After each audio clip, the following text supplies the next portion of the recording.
नमस्कार, मैं रवीश कुमार। रउआ लोगिन देखतनी बिहान ढेर दिन पर आइल बानी, तो जानते बानी कि बहुत व्यस्त हो गई बानी आपन चैनल में रवीश कुमार .ऑफिशियल पे। आ एगो नया बनौले बानी रवीश कुमार नई सड़क। अब बिहान तो बढ़ले बा, ये 3 गो चैनल बा, लेकिन लोग एआई से नकली चैनल हमार नाम पे हमार वीडियो तनी देखा के बना लेता लोग। अमाट बमाट चलता हमरा नाम से, हमरा फोटो से। दवाइयों लोग बेचता, कोनो दवाई मत खरीदी। ई तो भइल चैनल के बाद। अब करे जाता नहीं वोट के बाद। वोट कटवा तो रउआ लोग इन सुनले बानी, सब केहू जानता नु वोट कटवा का होला। अब एगो नया आइल बा, वोट चोरवा। ई नया निकलल ह, राहुल गांधी पकड़ले बड़े वोट चोरवा के। वोट कटवो के नहीं खे पता चलत कि ओकरो वोट उ काटता केहू के, कटा जाता केहू के, जीत जाता केहू। तो ये के तरह होता? तो ऐसे वोट कटवा हो गई पुरान, अब वोट चोरवा आ गई बा मैदान में। तो हम सोचनी हाँ कि ऐसे पहले कि राउर लोगिन के वोट चोरवा लेके भाग जाए, एगो वीडियो बना देते नहीं। आई सब केहू के पूछे के बा वोट बा कि ना, बाँचल बा कि ना। बिहार में देखी वोटर लिस्ट के ड्राफ्ट निकलल बा, तो ओमे केकर नाम आइल बा, केकर नहीं खे आइल। देखे के नु चाही, पूछे के चाही, मुस्तैद रहे के बा हमार नाम बा के ना, के कटलक ह बानी हम, तो हमार नाम कैसे कटा जाई। पढ़त नहीं कि ना अखबार में सब छपत होई नु। हालांकि सब अखबार सब नइखन छापत सन, बात चोरावत रसन ओकनियों के। वोट चोरवा के गठबंधन बड़ा भयंकर बा। केहू वोट चोरवा के पकड़ता तो खबरें नहीं के छपत, आ जे छापता ओकरा पीछे चुनावे आयोग लग जाता। तो कोनो लेकिन अखबार बड़ा सन, चैनल बड़ा सन, जेमें छपता देखावल जाता कि एक एगो मकान में 100 गो 200 वोटर के नाम आइल बा। अभी कैसे हो जाता? लाखों मकान के पता में 0 लिखल बा। बताई, मकान नंबर 0 होला जी? ये तो बिहार के बात है। बिहार में 3 लाख मकान के आगे 0 लिखल बा। तेजस्वी यादव प्रेस कॉन्फ्रेंस कैले रही, आ छपल बा, चारों तरफ छपत आई। राहुल गांधी के सुननी है कि ना? वहाँ के कहनाम बा कि वोट के चोरी होता। वोटर लिस्ट में केहू के नाम जोड़ देहल जाता, आ केहू के काट देहल जाता। वहाँ के शक तरह है, महाराष्ट्र में शक हो गई, हरियाणा में शक हो गई, मध्य प्रदेश में शक हो गई, लेकिन सबूत ना मिलत रहे। बात कहीं तो कैसे कहीं। तो राहुल गांधी 1 बरिस ले इंतजार कहीं, आ चुनाव आयोग से कहनी कि भाई वोटर लिस्ट देहल जाओ, ताकि हमनी के जांच करी सन कहाँ से इतना वोट बढ़ जाता, कहाँ से इतना वोट घट जाता। तो एमे एगो खेला भइल। खेला का भइल? चुनाव आयोग के तरफ से कहल गई कि वोटर लिस्ट ना दियाई, इलेक्ट्रॉनिक कॉपी ना दियाई। अब इलेक्ट्रॉनिक कॉपी का मतलब रउआ बुझनी है। इलेक्ट्रॉनिक कॉपी मिल जाई नु, तो कंप्यूटर में डाल के 2 मिनट में पता चल जाई केकर नाम बा, आ केकर नाम नहीं खे। केकर नाम 2 बार बा, केकर नाम 5 बार बा, केकर नाम में माँ बाप के नाम दोसर रखा गई बा। जनरली है कि ना, बिहार में चुनाव आयोग माँ बाप से पूछा था प्रमाण पत्र देहल जाओ, अपन बपसी के मतारी के प्रमाण पत्र लेके आई।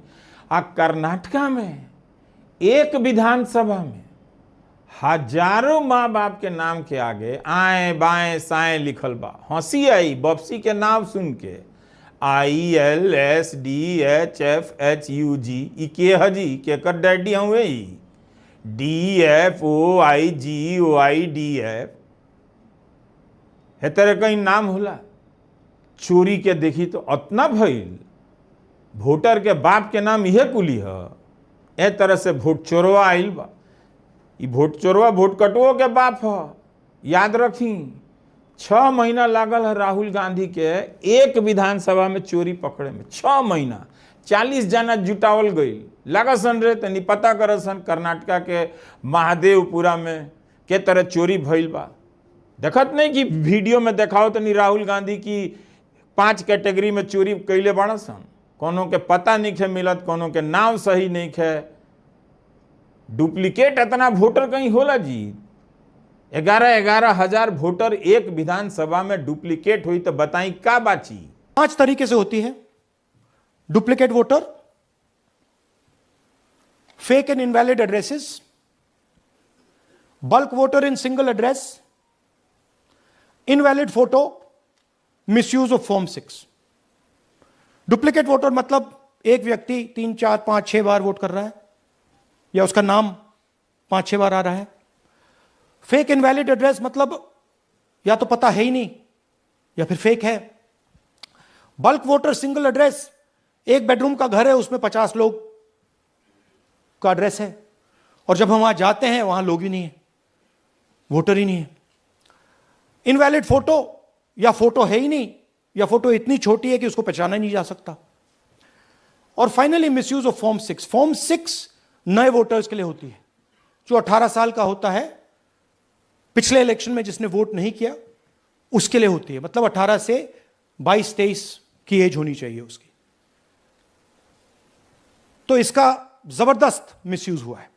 तो राहुल गांधी के ही प्रेस कॉन्फ्रेंस से बवाल मचल बा। बिहार में SIR से तो बवाल मचले बा कि गरीब के वोट कटता, गरीब के पतो न चली। गरीब तो लागल बा सोहनी में, फिर लागी दौनी में। ओकरा कहाँ से इतना टाइम बा कि जाके वोटर लिस्ट में अपन नाव चेक करो? कहीं गांव गांव में वोटर लिस्ट सटाइल बा? सटे के न चाहिए, ताकि हम गांव से अपना निकलनी सवेरे जात खेत पे जाए से पहले से घंटी बजौनी, सरपंच जी के यहाँ जाके देख लेनी हमारा नाव बा कि ना। तो गांव में वोटर लिस्ट नहीं कैसे सटाइल? वेबसाइट पे देहल गईल बा, वेबसाइट पे। बताई गांव के आदमी वेबसाइट पे देखी। और राहुल गांधी जब मांगता नहीं तो दोना तो नहीं, वेबसाइटे पे डाला तो सारा तो हम ओकरा में हम सर्च कर के चेक करत नहीं। तो राहुल गांधी के वेबसाइट वाला डेटा नहीं खे दिया। और रउआ लोग इनसे कहल जाता कि जौन वेबसाइट पे देहल बानू वही पर जाके चेक करी। खेला बुझाइल के ना बुझाइल? बुझ गई नहीं नू। एक बार और ही कह देता नहीं, गांव गुरबा के आदमी से कहल जाता कि वेबसाइट पर जाके चेक करी, ऊपर SIR के डेटा देहल बा।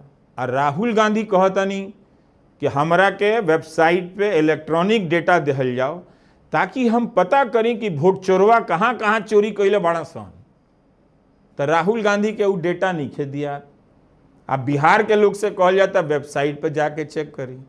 बिलमी अभी और ही बतावे के बाद तो लोग लागल चेक करे लागल। वही से वेबसाइटे से तो बहुत चोरी पर धराइल। तो अब ओकरो के खराब कह दहल बा। दोसर कॉपी डालल गईल बा, जेमें अब कंप्यूटर में डाल के पते ना चली 3 आदमी के नाम 3 जगह से बा, कि एके विधानसभा में 3 बूथ में बा। बताई एके विधानसभा में 4-4 बूथ पे क्यों के वोटर आई कार्ड बने के चाहिए? ई के तरह बनल? बताई रोआ। एक विधानसभा में राहुल गांधी 1 लाख से बेसी वोट फर्जी निकलले बनी। ऐसे उनकर प्रेस कॉन्फ्रेंस जब भइल रहे 7 अगस्त के दिन, बवाल मचल बा। बकारे नहीं खे निकलत चुनाव आयोग के कि अब का कहल जाओ, तो धले ले वोट चोरवा के सामने से। उमें वो प्रेस कॉन्फ्रेंस में राहुल गांधी बतौले रही कि कर्नाटका में एगो लोकसभा सीट रहे, बेंगलुरु सेंट्रल। अभी लोकसभा सीट में 8 गो विधानसभा सीट, लेकिन एक विधानसभा सीट पे बीजेपी के इतना वोट पड़ल कि बीजेपी उस सीट जीत गई। 32 हजार 33 हजार कितना कुछ वोट रहे अंदाजे। तो कांग्रेस के तनी शक भइल कि एक विधानसभा के वोटर लिस्ट में कुछ गड़बड़ी तो नहीं है, तनी मांगल जाओ। इलेक्ट्रॉनिक वोटर लिस्ट ना देहल गई, छाप के दे दहल गई। 60 फीट ऊंच, 3-3 कियारी, इतना डॉक्यूमेंट के पढ़ी जी? बड़ा मुश्किल काम रहे। तो वो काम में 6 महीना लागल। वोटर लिस्ट डिस्ट्रॉय करना चाहती है, क्यों? ये सवाल थे, जवाब अब बताता हूं। इन्वेस्टिगेशन हमने कर्नाटक में शुरू किया। कर्नाटक में क्यों? क्योंकि हमारी पोलिंग हमें बता रही थी कि हमें 16 सीट, हम लोकसभा में 16 सीट जीतेंगे। और 9 सीटें हम जीते, 7 सीटों में हम हारे। तो हमने उन 7 सीटों पे फोकस किया और उसमें से हमने एक चुनी, महादेवपुरा। इसमें बड़ा अजीब नतीजा था। 2024 में कांग्रेस पार्टी को 626-208 वोट मिलते हैं, बीजेपी जीतती है, तकरीबन 30,000 वोट से जीतती है, मगर 7 में से 6 असेंबली हारती है और 1 असेंबली में धड़ाके से स्वीप करती है। तो हमने इस पे फोकस किया और ये जो नंबर है, महादेवपुरा में इनकी जो लीड थी 1,14,000, इस पे हमने, इस नंबर पे हमने फोकस किया। इलेक्शन कमीशन ने हमें डेटा इस प्रकार दिया है, 7 फुट 200-300 किलो। अब इसमें प्रॉब्लम क्या है कि अगर हम वोटर को निकालना चाहते हैं, मान लीजिए आपका चेहरा है, आपको आइडेंटिफाई करना चाहते हैं, तो आपकी फोटो को हमें सारी की सारी फोटोज के साथ कंपेयर करना पड़ता है। हर फोटो को देख देख कर ये फोटो ये है, तो आप सोचिए कितना काम है। अगर एड्रेस निकालना है तो आपके एड्रेस को अलग सारे के सारे एड्रेसेस से कंपेयर करना पड़ता है, बहुत भारी काम है। हमारा जो काम हो गया, थोड़ा फोकस हो गया, क्योंकि लोगों ने कहा कि देखिए ये मतलब इसमें ही हमें मतलब 6-7 महीने लगेंगे, इसमें 6 महीना लगा है। इलेक्ट्रॉनिक कॉपी अगर मिल गई रही तो यह काम 10 मिनट में हो जाए या 10 घंटा में हो जाए मान ली। अब रहुआ लोग इन तनी दिमाग लगावत रही, वोटर लिस्ट जब दियाते बा तो इलेक्ट्रॉनिक कॉपी काहे न दियाई? का बात रहे चुनाव आयोग के मन में? कोनो चोर लुकाइल रहे का कि सारा लिस्ट दिया जाई तो राहुल गांधी ध लेते वोट चोरवा के? अगर चोरी मन में ना रहे तो चुनाव आयोग के कहे के चाहत रहे, ए राहुल गांधी जी जितना चेक करे के बा उतना ना चेक करी, हमनी के नु डेटा, हम चुनाव आयोग हई, चोरी नहीं की कैले जे रहुआ चोरी धले। लेकिन राहुल गांधी के डेटा ना देहल गई। बुझल लोग कि राहुल गांधी तो 6 महीना ना लगई हैं, देखिए पलटिया पन्ना फाड़ के फेंक दिए कि तो बुझाते नहीं के जी हेतना के देखी। लेकिन राहुल गांधी के दिमाग देखी, लगा दिले 6 महीना, एक एक नाम के चेक कल गई। आ एक विधानसभा में नाव देखी महादेवपुरा 1 लाख वोटर फर्जी निकल गई बा। तो चुनाव आयोग के पर का कहे के चाहिए? तनी लजाए के चाहिए कि राहुल जी हमनी के रउआ के इलेक्ट्रॉनिक कॉपी ऐसे ना देहनी सन कि रउआ वोट चोरवा के ध लेम तो रउआ के हम वोटर लिस्ट के कागज पकड़ा देनी सन कि जांचे ना हुई, लेकिन रउआ तो जांच कर लेनी। अब रउआ जांच कर लेनी, वोट चोरवा ध ले बानी, एक विधानसभा में 1 लाख वोटर पकड़ ले बानी, तो दी सारा चीज हमनी के जांच कल जाता, करम सन हमनी के जांच। उनकरा से मांगे के चाहिए सारा चुनाव आयोग के। लेकिन चुनाव आयोग राहुल गांधी के पीछे पड़ गई बा। हे भाई तो गजब बात बा। राहुल गांधी देश से काहे माफी मांगस आ काहे शपथ पत्र पर लिख कर देश के हम झूठ नहीं की बोलत? हतना डॉक्यूमेंट पढ़ के एक बात निकालल गई बा कि एक विधानसभा में 1 लाख वोट चोरवा कहां से घुमावल गई बा। ये जांच तो चुनाव आयोग नु करी कि राहुल गांधी के पीछे पड़ जाइए। तो राहुल गांधी कहनी है कि हम तो शपथ पत्र ना दें, हमार काम है ये डॉक्यूमेंट के देख के पढ़ लिख के बतावे के हम बता दिले बानी। आ वो भी 15 महीना बाद लोकसभा चुनाव के तुरंते बाद ना कहनी कि चोरी भइल बा। 15 महीना के बाद वहाँ के कहनी है कि 2024 के लोकसभा चुनाव में बीजेपी के 240 सीट ना आयत अगर वोट चोरी ना भइल रही। तो ये वोट चोरी से 240 सीट पर यहाँ के पहुँचावल गई ताकि नरेंद्र मोदी के प्रधानमंत्री बना देहल जाओ। बचावे खातिर चुनाव आयोग पे राहुल गांधी आरोप लगावत हैं। सोची एक आदमी के 4-4 वोट वह देता 4 जगह की, ओकरा बदले केहू और ही वोट देता। तो ई पता कैसे चली? जब पोलिंग बूथ में रिकॉर्डिंग होला न वीडियो के, वो देहल जाई। तो अब लोग मांगे लागल जब लोगों के हुआ जाके शक भइल विपक्ष के, तो सरकार के कान खड़ा भइल, तो रातों रात नियम बदल देहल गई कि अब वीडियो ना दियाई, 45 दिन तक वीडियो रखल जाई, ओकरा बाद वीडियो ना रखल जाई, ना रही ना केहू मांगी। जानतनी अब के दुनिया में ऐसन टेक्नोलॉजी आ गई बा कि रउआ हथेली भर के हार्ड ड्राइव में एगो इतना बक्सा जैसा होला, कोई चुनाव के डेटा रख सकतानी। अब तो रिकॉर्डिंग रखल बहुत आसान हो गई बा, कोनो कागज नहीं खे रखे के, वीडियो रिकॉर्डिंग रखे के डेटा छोटा छोटा बक्सा में आ जाइए सन, एगो कमरा में आ जाई पूरा देश भर के डेटा। आ वो हालत में रिकॉर्डिंग मिटैला के का जरूरत रहे? तो मन में चोर हुई, कोनो सबूत मिटावे के बाका काहे रहुआ 45 दिन के बाद वीडियो नहीं रखत पोलिंग बूथ के? हमें इलेक्शन कमीशन ये डेटा इसलिए नहीं दे रहा है क्योंकि अगर हमने जो यहां माधोपुर में किया, अगर हम इसे बाकी लोकसभाओं में करा देंगे तो देश की डेमोक्रेसी की लोकतंत्र की सच्चाई बाहर आ जाएगी। ये अब एविडेंस है, ये क्रिमिनल एविडेंस है, और इलेक्शन कमीशन देश में पूरे एविडेंस को डिस्ट्रॉय करने की सोच रहा है।